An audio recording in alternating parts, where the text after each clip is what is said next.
আদায় করার জন্য। যে মহান আল্লাহ সুবহানাহু ওয়া তাআলা আপনি আমাকে কবুল করেছেন এবং আল্লাহ সুস্থতা নামের নিয়ামত দিয়ে যে মহান আল্লাহ আমাদেরকে সুস্থ রেখে আল্লাহর ঘর মসজিদে এসে মহান আল্লাহ সুবহানাহু ওয়া তাআলার কুদরতি পায়ে সেজদা করার জন্য যে মহান আল্লাহ আমাদেরকে তৌফিক দিয়েছেন, ওই মহান আল্লাহ সুবহানাহু ওয়া তাআলার দরবারে অন্তরের অন্তঃস্থল থেকে শুকরিয়া আদায় করি আলহামদুলিল্লাহ। আরও শুকরিয়া জ্ঞাপন করি যে মহান আল্লাহ সুবহানাহু ওয়া তাআলা আমাদেরকে আখিরি পয়গম্বর মুহাম্মদ মুস্তাফা সাল্লাল্লাহু আলাইহি ওয়াসাল্লামের উম্মত হিসেবে যে মহান আল্লাহ আমাদেরকে দুনিয়াতে পাঠিয়েছেন, ওই মহান আল্লাহ সুবহানাহু ওয়া তাআলার দরবারে আবারও শুকরিয়া জ্ঞাপন করি আলহামদুলিল্লাহ।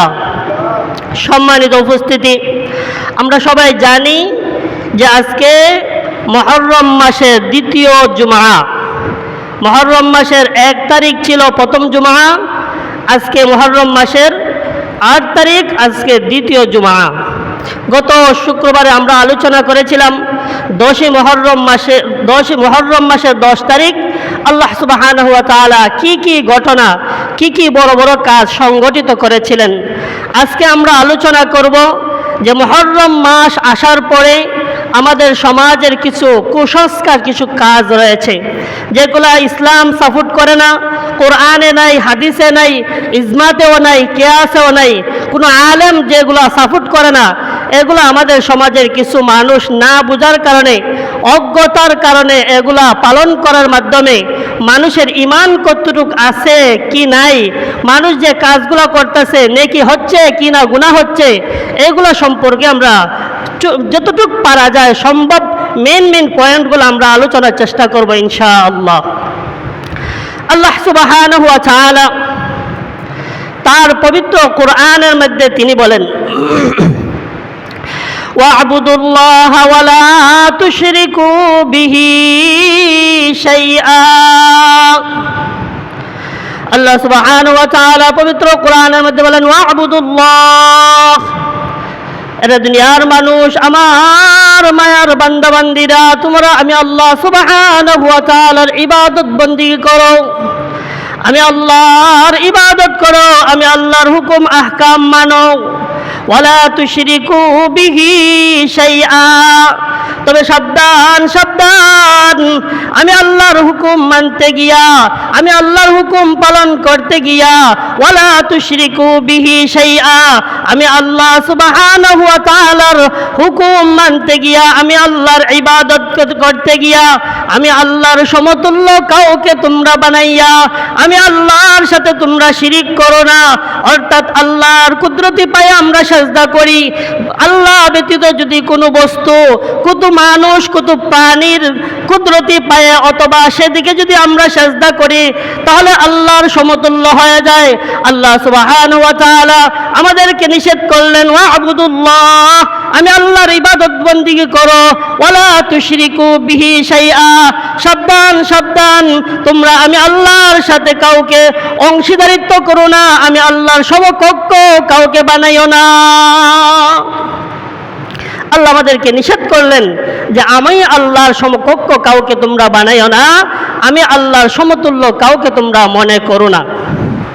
দেখেন, পৃথিবীর শুরু থেকে কিছু জাতি আছে যেগুলো উল্লেখযোগ্য যে মহান আল্লাহর সাথে শিরিক করে, যেমন খ্রিস্টান জাতি।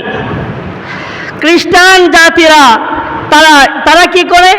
তারা ঈসা আলাইহিস সালাতু ওয়াস সালামকে আল্লাহর পুত্র বলে এবং ঈসা আলাইহিস সালাতু ওয়াস সালামের মাকে আল্লাহর বিবি মনে করে। নাউজুবিল্লাহ নাউজুবিল্লাহ।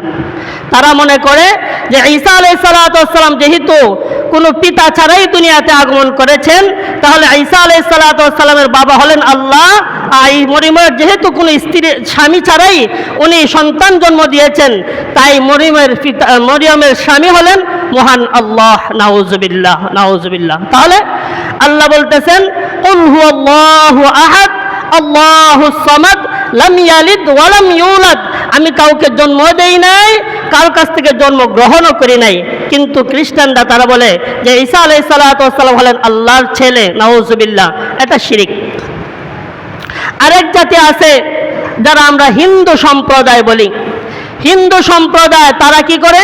মূর্তি পূজা করে, নিজে মূর্তি তৈরি করে, নিজে মূর্তি তৈরি করে তারা কি করে? ওই মূর্তির সামনে সেজদা করে, ওই মূর্তিকে তারা প্রভু মনে করে, খোদা মনে করে।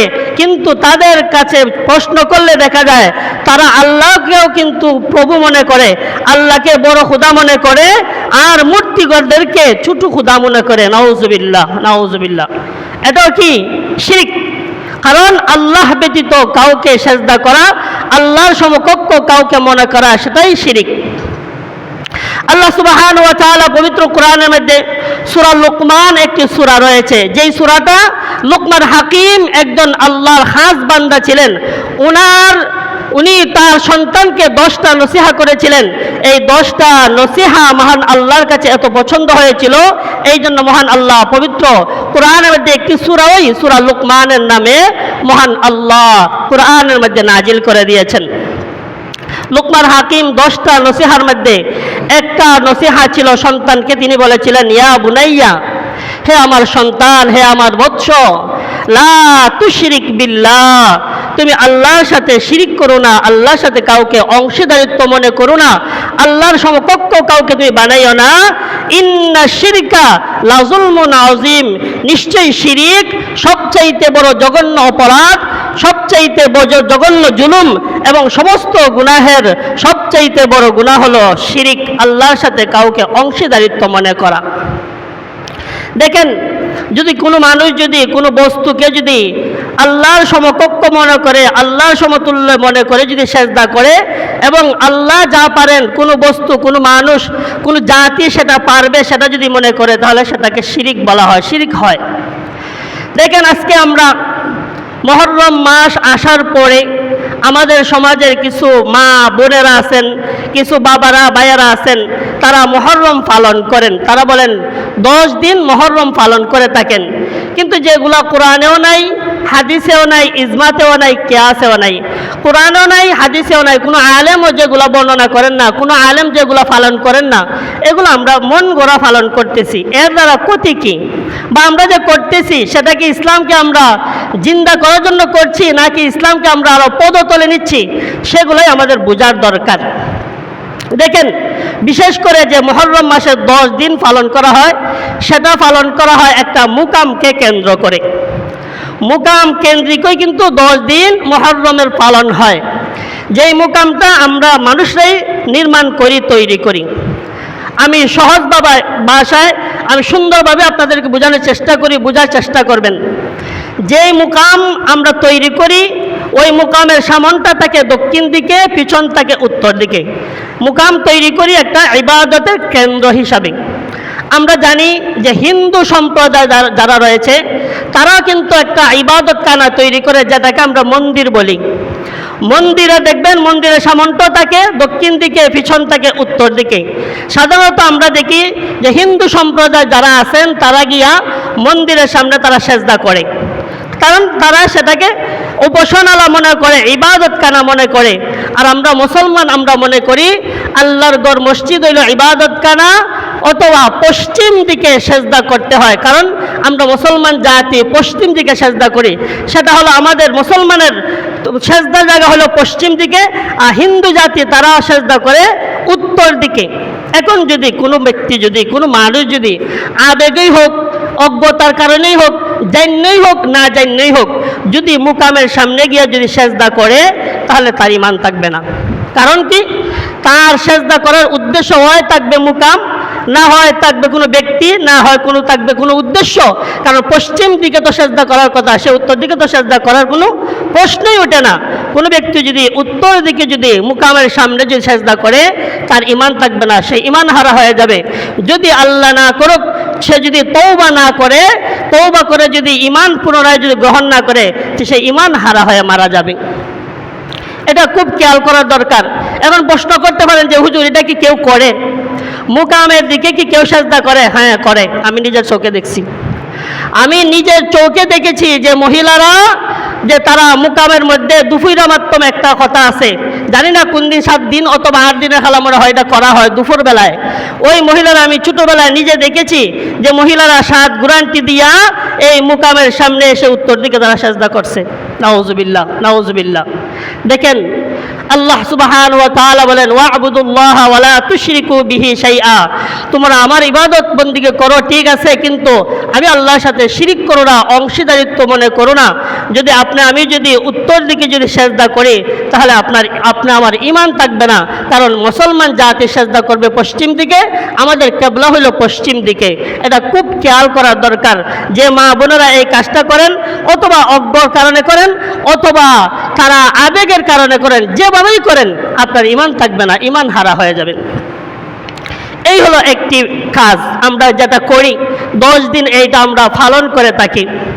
এই 10 দিনে আমরা আরও কিছু কুসংস্কার কাজ করি, যেগুলো আসলেই ইসলাম কোনোভাবেই সাপোর্ট করে না, বা ইসলামের মধ্যে এগুলো নাই। এগুলো মন গড়া আমরা করি। যেমন মনে করেন বিষাদ সিন্ধু একটি বই আছে, যে বইটাকে কেন্দ্র করে কিন্তু জারি কওয়া হয় বা মাতম মারা হয়। এই বিষাদ সিন্ধু বইটা লেখছে মীর মুশাররফ, একজন জেনারেল, একজন শিক্ষিত মানুষ। কিছুদিন আগে সে এই বইটা লেখছে। আমি আপনাদেরকে বলি যে আমি যদি আজকে আপনাদেরকে বলি যে আগামী কাল থেকে আমি সিজার করব, অপারেশন করব, অথবা একজন MBBS ডাক্তার সে যে রুগীকে চিকিৎসা করে, যে রুগীগুলা দেখে, আমি এই রুগীগুলা দেখব, কোনো মানুষের যদি অপারেশনের প্রয়োজন হয় অপারেশন করব, আপনারা কেউ আমার কাছে আসবেন? কথা বলেন, আপনারা কি আমার কাছে আসবেন? কারণ আমার একজন ডাক্তার হইতে যে যোগ্যতা দরকার, বা একজন সিজার করতে গেলে যে যোগ্যতা দরকার, যে লাইনে লেখাপড়া করার দরকার, এই লাইনে আমি লেখাপড়া করি নাই। আমি যদি আমার কাছে যে একটা মাসালা নিয়ে আসেন সেটা সমাধান দিতে পারবো, কোরআন হাদিসে কি আছে আমার কাছে আসলে সেটা আমি সমাধান দিতে পারবো। কিন্তু একজন রুগীকে অপারেশন করা, একজন রুগীর মেডিসিনের প্রয়োজন, তাকে মেডিসিন দেওয়া, এটা আমার দ্বারা সম্ভব না। কারণ আমি লেখাপড়া করেছি ঠিকই, এই দিকে আমি লেখাপড়া করি নাই। তাহলে একজন জেনারেল শিক্ষিত মীর মুশাররফ, সে কোরআনের কোনো জ্ঞান নাই, ইলমের কোনো জ্ঞান নাই, হাদিসের কোনো জ্ঞান নাই, ইজমার কোনো জ্ঞান নাই, কিয়াসের কোনো জ্ঞান নাই। ওই ব্যক্তি একটা বই লেখলো, আর এই বইটা লেখে লেখে আমাদের সমাজের সাধারণ মুসলমান, সরল সোজা মুসলমানগুলা এগুলা পালন করে করে তারা কি করতেছে এটা বলা বাহুল্য। প্রত্যেকটা কাজ, প্রত্যেকটা কথাই কিন্তু আমরা গুনার দিকে যাচ্ছি, প্রত্যেকটা কাজে কিন্তু গুনাহ হচ্ছে, এটা আমরা বুঝতেছি না। দেখেন এটার মধ্যে আমরা যে জারি যে গাই, জারির মধ্যে আমরা মুরসার মধ্যে আমি ছোটোবেলায় শুনেছি যে আমরা যখন মুরসা বলি, বা এখন তো নেটের যুগ, ইউটিউবে চার্জ করলে পাওয়া যায়, জারির মধ্যে আমরা এক সময় বলি হাসন হুসন, হাসন হুসন একটি শব্দ বলে আমরা মুরসা মারি। এটা আপনারা আমার চেয়ে বেশি জানেন।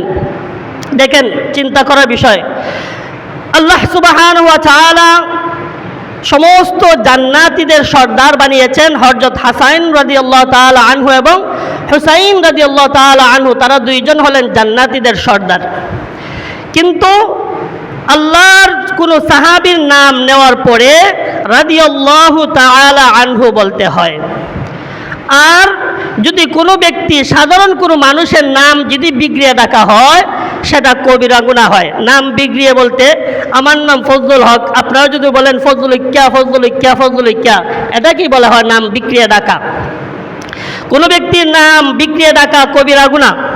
আল্লাহ সুবহানাহু ওয়া তাআলা বলেন, ওয়ালা তালমিজু আনফুসাকুম ওয়ালা তানাবাজু বিল আলকাব বিসাল ইসমুল ফুসুক বা'দাল ঈমান ওয়া মান লাম ইয়াতুব ফাউলাইকা হুমুজ জালিমুন। কোনো ব্যক্তি যদি তার মধ্যে এই অভ্যাস থাকে যে মানুষের নাম বিগড়িয়ে ডাকা, আর যদি সে অভ্যাসটা যদি তার জারি থাকে, মৃত্যুর আগেও যদি সেটা পরিবর্তন না করে, তওবা না করে, সেটার দিকে ফিরে না আসে, আল্লাহ বলেন ওয়ামাল্লাম ইয়াতুব ফাউলাইকা হুমুজ জালিমুন, তার মৃত্যুটা হয় জালেম হয়ে। জালেম বলতে ঈমান হারা হয়ে, বেঈমান হয়ে তার মৃত্যুবরণ হয়। এখন আপনি মনে দেখেন, আমরা যারা এইগুলা করি, আমরা স্পষ্টই আমরা দেখি হাচ্চুন হুচ্চুন হাচ্চুন হুচ্চুন, এটাই আমরা বলি। এক সময় বলা, এরপরে যখন আমরা দাঁড়ায় যখন আমরা মুর্ছা মারি তখন হেচ্ছন হুচ্ছন আমরা বলে যে একটা আবেগ প্রফুল্ল হয়ে যে বলি। আপনি কি বলতেছেন? আল্লাহর জলিলুল কদর সাহাবী দুইজন, আল্লাহ রসুলের জলিলুল কদর সাহাবী হাসান রাদিয়াল্লাহু তাআলা আনহু এবং হুসাইন রাদিয়াল্লাহু তাআলা আনহু, এই দুইজন সাহাবীর নাম আপনি নিচ্ছেন। রাদিয়াল্লাহু তাআলা আনহু বলবেন তো দূরে থাক, আপনি তাদের নামগুলা সহি শুদ্ধভাবে ডাকতেছেন না, আপনি কবিরা গুনাহ করতেছেন। আর প্রত্যেকটা কবিরা গুনাহ মানুষকে শিরিকের দিকে নিয়ে যায়। কবিরা গুনাহ হলো সমস্ত গুনার মা বাপ। সূরা ফাতিহা যেমন পুরা কোরআনের মা বাপ, ঠিক তেমনি কবিরা গুনাহ হইল সমস্ত গুনাহের মা বাপ। অর্থাৎ কবিরা গুনাহ থেকে যে ব্যক্তি কবিরা গুনাহ করে, বাকি গুনাহগুলি তার অটোমেটিকলি তার ভিতর থেকে বাহির হয়। তাহলে আপনি আমি হাসান রাদিয়াল্লাহু তাআলা আনহু এবং হুসাইন রাদিয়াল্লাহু তাআলা আনহুর যে নামগুলো আমরা নিলাম, এগুলা আমরা কিভাবে নিলাম? তাদের নাম বিক্রিয়ে নিলাম, আমরা সেখানে কবিরা গুনাহ করলাম। করছি ঠিকই নেকির জন্য, যারা এগুলো করে ওনারা নেকির জন্যই করেন, কিন্তু আপনি নেকির কাজ করতে গিয়ে যে আপনি গুনাহ করতেছেন সেটা আপনি কেন বুঝেন না? এটা তো কোনো বিধানে নাই, কোনো কোরআনে নাই, হাদিসে নাই, এগুলো তো থাকবেই না। কারণ কারবালার শাহাদাত বরণ তো হয়েছে নবীজির ওফাতের প্রায় 50 বৎসর পরে। তাহলে 50 বৎসর পরে যদি হয় তাহলে তো কোরআন হাদিস তো এর আগেই শেষ। নবীজির ওফাতের আগেই কোরআন এবং হাদিসের সমাপ্তি হয়ে গেছে, ইজমা কিয়াসের মধ্যে তো নাই। তাহলে আপনারা কেন এগুলা করবেন? দেখেন আল্লাহ সুবহানাহু ওয়া তাআলা কোরআনের মধ্যে বলেন, وقرن في بيوتكن ولا تبرجن تبرج الجاهلية الأولى وأقمنا الصلاة وآتوا الزكاة। আল্লাহ কোরআনে বলেন ওয়াকারনা ফি বুয়ুতিকুন্না ওয়ালা তাবাররাজনা তাবাররুজাল জাহিলিয়া। আল্লাহ সমস্ত মুসলমান নারীদেরকে উদ্দেশ্য করে বলেন, তোমরা পর্দা করো, পর্দানিশীভাবে চলো, তোমরা পর্দাবিহীন ঘর থেকে বাহির হয় না। প্রয়োজন ছাড়া ঘর থেকে বাহির হওয়ার জন্য আল্লাহ সুবহানাহু ওয়া তাআলা নারীদেরকে নিষেধ করেছেন। পর্দা কি আমরা জানি, বুরকা পরে ঘর থেকে বাহির হওয়া, ওনার অঙ্গ প্রত্যঙ্গ, একজন মহিলার অঙ্গ প্রত্যঙ্গ দেখে উনি ঘর থেকে বাহির হবেন প্রয়োজন হলে। তাহলে আল্লাহ বলতেছেন ওয়াকারনা ফি বুয়ুতিকুন্না ওয়ালা তাবাররাজনা তাবাররুজাল জাহিলিয়াতিল উলা। আল্লাহ বলেন ওয়াকারনা ফি বুয়ুতিকুন্না ওয়ালা তাবাররাজনা তাবাররুজাল জাহিলিয়া। হে নারীগণ, তোমরা জাহিলিয়াতের মহিলার মতো ঘর থেকে বাহির হয় না। জাহিলিয়াতের মহিলারা কি করত? তারা সাজগুজ করে তারা পরপুরুষকে তার চেহারা, তার সৌন্দর্য দেখানোর জন্য ঘর থেকে বাহির হইত। আল্লাহ নিষেধ করেছেন যে তোমরা পরপুরুষকে তোমাদের চেহারা দেখানোর জন্য ঘর থেকে বাহির হয় না। তাহলে দেখেন আমাদের সমাজে যে মা বোনরা, তারা বিশেষ করে মানুষের বাড়িতে বাড়িতে গিয়া যে আশুরার যে 10 দিন তারা যে কি এগুলার যে জারিদে গান অথবা মুকামে মুকামে গিয়া গান, ওনারা কি করেন? পর্দা একতে আল্লাহর হুকুম পর্দা লঙ্ঘন করে যাচ্ছেন। দ্বিতীয়তে আল্লাহ রসুলের হাদিস, আল্লাহ রসুল সাল্লাল্লাহু আলাইহি সাল্লাম মহিলাদেরকে বলছেন, হে মহিলারা, তোমরা যখন কোরআন তেলাওয়াত করবে তখন তোমাদের কণ্ঠস্বর উচ্চ করে পড়তে পারবে না, নিষেধ, কণ্ঠ নিচু করে পড়ো। সুবহানাল্লাহ সুবহানাল্লাহ। খুব চিন্তার বিষয়। আল্লাহর কালাম পড়ার জন্য আল্লাহ রসুল বলছেন কি, তোমাদের কণ্ঠ এমনভাবে আওয়াজ দিয়ে তোমরা পড়ো না যে পরপুরুষ তোমার কণ্ঠ শুনে এমন আওয়াজে তুমি কোরআন তেলাওয়াত করতে পারবে না। কিভাবে পড়বে? তুমি আস্তে আস্তে পড়বে যাতে পরপুরুষ তোমার কণ্ঠ না শুনে।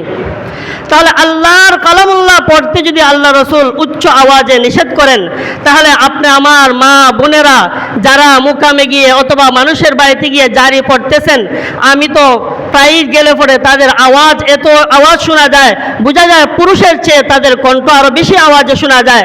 তাহলে এই মা বোনরাদের আল্লাহর হুকুম পর্দা লঙ্ঘন করে আল্লাহ রসুলের হাদিসের নিষেধ না মেনে তারা যে কাজটা করতেছে, তারা কতটুক সঠিক কাজ করতেছেন? এটা খুবই জঘন্যতম একটি কাজ, খুবই গর্জনীয় একটি কাজ। যেমন কিছু কিছু সময় আছে দেখা যায় যে আমি যেটা বলেছিলাম যে দুফিরামাত্তম যেটা বলা হয়, এই যে দুফিরা মাধ্যম এত নিকৃষ্টভাবে করা হয়, মা বোনরা তারা মাথার থেকে কাপড় ফালাই দেয়, মাথার থেকে কাপড় ফালাইয়া চুল দে এলোমেলো কইরা তারা চুল ডাকরায়, আর এই বিলাপ পড়তে পড়তে তারা চতুর্দিকে গ্রন্থি দেয় আর এগুলা করে। কত খারাপ, কত গুনাহের কাজ, এটা করা যাবে না। এটা আমাদের মা বোনদেরকে আমাদের নিষেধ করতে হবে। মা বোনরা এগুলো তো করা কোনোভাবেই সম্ভব না, কারণ বিলাপ করা সেটা আপনি আমিও নিষেধ করি। আপনার মা অথবা বাবা, কারো বাবা মা মারা যাওয়ার পরে আমরাই তো বলি যে কান্নাকাটি করো না, কান্নাকাটি করলে লাশের আজাব হয়, গুনাহ হয়, বিলাপ করতে নাই। কান্নাকাটি করাই মানে বিলাপ করা, এগুলা করতে আপনি আমি নিষেধ করি সাধারণ মানুষকে। অথচ আল্লাহ সুবহানাহু ওয়া তাআলা যাদেরকে এত পছন্দ করেছেন, এত ভালোবাসছেন, এত মহব্বত করেন, তারা শাহাদাত বরণ করেছেন কারবালার ময়দানে। আপনি আমি বিলাপ করেই 1400 বছর বিলাপ করে আমাদের কি লাভ? এটা তো আমরা আরো গুনার কাজ করতেছি, আমরা আরো গর্হিত কাজ করতেছি। মা বোনরা পর্দা থাকবে, তারা কোরআন তেলাওয়াত করবে, নামাজ পড়বে, তাদের জন্য তাসবিহ তালিহা পড়ে দোয়া করবে, এটা তো করা ঠিক না। আমাদের সমাজে আরো কুসংস্কার আছে, যেমন আমাদের সমাজের মধ্যে আমরা মুহররমের 9 তারিখ এবং 10 তারিখ, মুহররম মাসের 9 তারিখ এবং 10 তারিখ আমরা কি বলি? খাতল এবং মঞ্জিল বলি। দেখেন, খুব বুঝার বিষয়। আমরা সাধারণ যারা আমরা মুহররম পালন করি না, আমরা অনেকে বলি খাতল মঞ্জিল। আরবি মাসের মধ্যে কোনো খাতল মঞ্জিল বলতে কোনো মাস নাই অথবা কোনো দিন নাই। খাতল মঞ্জিল যেটা আমরা বলে থাকি, যে শব্দটা আমরা উচ্চারণ করি, খাতল বলতে হলো কতল, হত্যা, আর মঞ্জিল বলতে বোঝায় বিশ্রাম নেওয়া, রেস্ট নেওয়া। এটা বুঝেন, বোঝার চেষ্টা করেন। খাতল বলতে কি? হত্যা, মাতার খুন, এটাকে বলা হয় কাতল। কাতল মানে হত্যা, আর মঞ্জিল মানে রেস্ট নেওয়া। এখন আপনারা বিবেককে প্রশ্ন করেন, আমরা যারা খাতল মঞ্জিল বলি, খাতল মানে হত্যা করা। আমরা তো কারবালার ইতিহাস জানি, কারবালার ইতিহাস আমরা জানি যে আল্লাহর রসুলের প্রিয় নাতি হুসাইন রাদিয়াল্লাহু তাআলা আনহু মুহররম মাসের 10 তারিখ ফজরের পর থেকে কারবালার ময়দানে তিনি কি করেছিলেন? যুদ্ধ করেছিলেন এজিদের মুনাফিক বাহিনীর সাথে। এজিদের মুনাফিক বাহিনীর সাথে তিনি যখন যুদ্ধ শুরু করলেন, সকালের ফজর নামাজের পর থেকে হুসাইন রাদিয়াল্লাহু তাআলা আনহুর সাথে যারা সঙ্গী সাথী ছিল তারা একে একে শহীদ হয়ে গেলেন। শহীদ হওয়ার পরে হুসাইন রাদিয়াল্লাহু তাআলা আনহু যুদ্ধ করে তিনিও শহীদ হয়ে গেলেন। সেটা ছিল 10ই মুহররম। এখন আমরা 9 তারিখকে বলে কাতল। তো 9 তারিখ কাতল কেন বলি? হত্যাকাণ্ড তো হয়েছে 10 তারিখ, তাহলে 9 তারিখকে আমরা কাতল বলি, এটা কোন হিসাবে? এটা তো কোনো হিসাবেই মিলে না যে আপনি 9 তারিখ কাতল বলেন। 9 তারিখে যুদ্ধ হয়েছিল, যুদ্ধ তো হয়েছে 10 তারিখ, আর 10 তারিখকে আমরা মঞ্জিল বলি। মঞ্জিল মানে কি? রেস্ট নেওয়া, বিশ্রাম নেওয়া।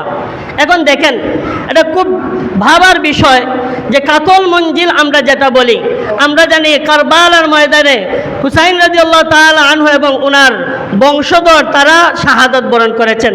না এজিদের বাহিনী শাহাদাত বরণ করছে? কেডা করছে? এজিদের বাহিনী না হুসাইন বাহিনী? হুসাইন বাহিনী। কথা বলেন আপনারা, কে শাহাদাত বরণ করছে? হুসাইন রাদিয়াল্লাহু তাআলা আনহু সঙ্গী সাথী তারা শাহাদাত বরণ করছে। তাহলে আপনি বলতেছেন কাতল, কাতল বলে মঞ্জিল বলতেছেন 10 তারিখ হলো মঞ্জিল। মঞ্জিল মানে রেস্ট নেওয়া। তার মানে হুসাইন রাদিয়াল্লাহু তাআলা আনহু সমস্ত এজিদ বাহিনীকে হত্যা করে তারা 10 তারিখ রেস্ট নিছেন। বিষয়টা কি এমন? কি বলেন? বিষয়টা এমন? হুসাইন রাদিয়াল্লাহু তাআলা আনহু কি রেস্ট নিছেন না এজিদের বাহিনী রেস্ট নিছে? রেস্ট নিছে কেডা? রেস্ট নিছে এজিদের বাহিনী। এজিদের বাহিনী হুসাইন রাদিয়াল্লাহু তাআলা আনহুকে নির্মমভাবে হত্যা করে, কষ্ট দিয়ে হত্যা করে। তারা মুনাফিক মার্কা মুসলমান জাতি এজিদ বাহিনী তারা হুসাইন রাদিয়াল্লাহু তাআলা আনহুকে হত্যা করার পরে তারা রেস্ট নিছে, বিশ্রাম নিছে। তাহলে আপনি আমি কি 10 দিন পালন করি যে আপনি বলি খাতল মঞ্জিল বলেন? তাহলে এটা তো সম্পূর্ণ বোঝা যায় যে এজিদ বাহিনী যে তারা যে কথা বলতো, তারা যে রেস্ট নিয়েছিল 10 তারিখ, তাহলে আপনারা তো তাদের মতো নই। আপনারা বুঝেন না, না বুঝেই কাজগুলা করতেছেন। শতকরা 95 মানুষ আবেগে করতেছে, 5% মানুষ কিন্তু ঠিকই বুঝে। কিন্তু তারা করে কি, তারা তাদের পেট পূজা করতে গিয়া, পেটকে ভারী রাখতে গিয়া তারা মানুষকে সঠিক কথা বলে না, মানুষকে হক কথা বলে না। কারণ হক কথা বললে তো তাদের পেট পূজা হবে না। এই জন্য 95% মানুষ না বুঝার কারণে আবেগে মানুষকে আমরা গুনার দিকে ঠেলে দিচ্ছি। দেখেন, সেই 10 তারিখে আমরা একটা কাজ করি কি, আমরা যেটা দলান বলি, দলান নিয়ে আমরা যাই। মুকাম যেই জায়গায় আছে, যেই জায়গায় কেন্দ্র আছে, এই জায়গায় গিয়ে দলান নিয়ে আমরা রাখি। সেটাকে আমরা তাজিয়া বলি, তাজিয়া।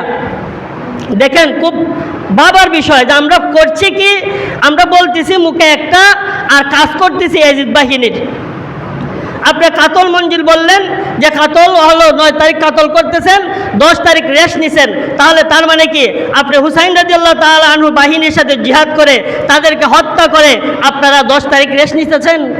না, এজিদ বাহিনী তাদেরকে হত্যা করে, তাদেরকে শাহাদাত বরণ করাইয়া তারা 10 তারিখ তারা রেস্ট নিছিল এবং তারা আনন্দ উল্লাস করেছিল। তারা কি আনন্দ উল্লাস করেছিল? আমরা দেখি তাবু আছে, তাবু আগে যুদ্ধ করার সময় তাবু করা হইতো, তাবু নির্মাণ করা হইতো। ওই তাবু যখন নির্মাণ করা হইতো, তাবু এখনো তো আমরা দেখি যে সেনাবাহিনী যারা তাবু তৈরি করে, এই তাবু যখন তৈরি করা হয় 4টি খুঁটির উপরে তাবু তৈরি করা হয়। তারা কি করেছিল? হুসাইন রাদিয়াল্লাহু তাআলা আনহুকে শাহাদাত বরণ করানোর পরে তারা আনন্দ উল্লাস, আনন্দ মিছিল শুরু করলো। কি করলো? ওই বাহিনীগুলা, মুনাফিক এজিদের বাহিনীগুলা, তারা তাঁবুর খুঁটাগুলি উকড়িয়ে তাঁবুকে উপর দিকে তুলে তুলে তারা আনন্দ মিছিল শুরু করলো। আনন্দে আত্মাহারা হয়ে গেল। আপনি আমি যারা তাজিয়া বলি, আপনি আমি যারা এই মুকাম তৈরি, যে আপনার দলান তৈরি করে আপনি আমি যারা খাদে নিয়ে আমরা যারা হেঁটে হেঁটে মুকামের কাছে যাই, আপনারা কি করতেছেন? একটু বুঝেন, একটু বুঝার চেষ্টা করেন। সর্বপ্রথম তো আমাদের বুকামি হইল যে আপনার মেয়ে বিবাহতে হুজুর লাগে, আপনার ছেলের মুসলমানিতে হুজুর লাগে, আপনার সন্তানের নাম রাখতে হুজুর লাগে, আপনার মা মারা গেলে জানাজা পড়তে হুজুর লাগে, আপনার যদি কোনো মাসআলা জানতে হয় সেটা হুজুর লাগে। কিন্তু আপনি 10 দিন মুহররম পালন করতেছেন, এখানে কোনো হুজুর লাগে না। আপনি কি ধর্ম পালন করতেছেন? এই 10 দিন কোনো হুজুর আছে যে কোনো আল্লাহওয়ালা, কোনো ইলমওয়ালা, কোনো জ্ঞানওয়ালা আল্লাহওয়ালা, কোনো আল্লাহর কোনো বান্দা কি আছে যে মুহররমের 10 দিন পালন করে মুর্শা মারে? কোনো মসজিদে ইমাম যায় না, কোনো বক্তা যায় না, কোনো মাদ্রাসার আলেম যাচ্ছে না। তাহলে আপনারা কি পালন করতেছেন? সব ক্ষেত্রে হুজুর লাগে। একটা মাসআলা জানতে গেলে, একটা তালাকের মাসআলা জানতে গেলে হুজুর লাগে। কিন্তু আপনি ইসলামের একটা গণ্ডির ভিতরে ঢুকে আপনি ইবাদত করবেন, আপনি ইবাদত মনে করে 10 দিন মুহররম পালন করবেন, কিন্তু কোনো হুজুর যায় না, এটা আপনার প্রয়োজন হয় না। কেন? আপনি কি ধর্ম পালন করছেন? সেটা সম্পূর্ণ একটা চক্র, একটা কুচক্র, যেটা আমরা শিয়া বলে। শিয়া জাতি কারা? এটা ইতিহাস তো অনেক লম্বা, এদিকে গেলে তো অনেক লম্বা। হযরত আলী রাদিয়াল্লাহু তাআলা আনহুকে যারা শাহাদাত বরণ করেছিল এবং হুসাইন রাদিয়াল্লাহু তাআলা আনহুকে যারা শাহাদাত বরণ করার জন্য যারা কুফায় নিয়ে গিয়েছিল, এরাই কিন্তু শিয়া। মূলত এরাই শিয়া। এরা আলী রাদিয়াল্লাহু তাআলা আনহুকে মুনাফিকি কইরা তাকে হত্যা করাইছিল এবং হুসাইন রাদিয়াল্লাহু তাআলা আনহুকে চিঠি দিয়া উনাকে মক্কা থেকে তারা কুফায় নিয়া হুসাইন রাদিয়াল্লাহু তাআলা আনহুকেও শাহাদাত বরণ করিয়েছে। এরাই কিন্তু শিয়া।